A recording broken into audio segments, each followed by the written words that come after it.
Très très bien. T'as vu? Ils se donnent du mal, les hommes politiques, pour parler vrai. Hein? C'est extrêmement drôle. Ils en donnent du mal pour essayer de trouver le Ils disent contact. toujours il faut, mais ils ne le font jamais. Oui.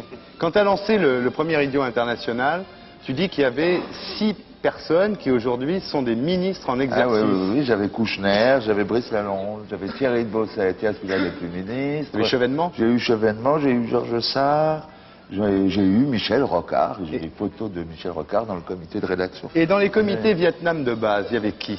Oh, il y avait des gens qui sont bien récupérés, comme Serge Julie, comme Jesmar, qui était... Je veux dire, tous ces gens, finalement, ont cessé d'être des révolutionnaires, c'est dommage.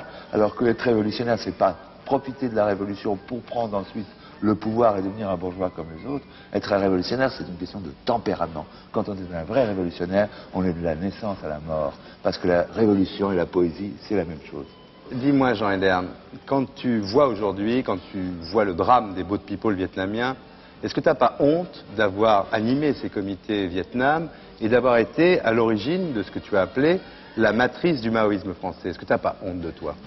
Pas du tout, parce que Mao Tse-tung est un homme politique qui avait une vision historique et poétique. C'est ce que je disais tout à l'heure, c'est-à-dire que on ne peut pas juger les hommes politiques en termes moraux, mais sur un stade supérieur, c'est-à-dire sur le stade historique et esthétique, des gens comme Mao, comme Staline, comme même Hitler, je le disais, ont une insupportable grandeur. Et est-ce que tu sais ce qui se passe aujourd'hui à Paris pour les clandestins qui arrivent de Chine populaire?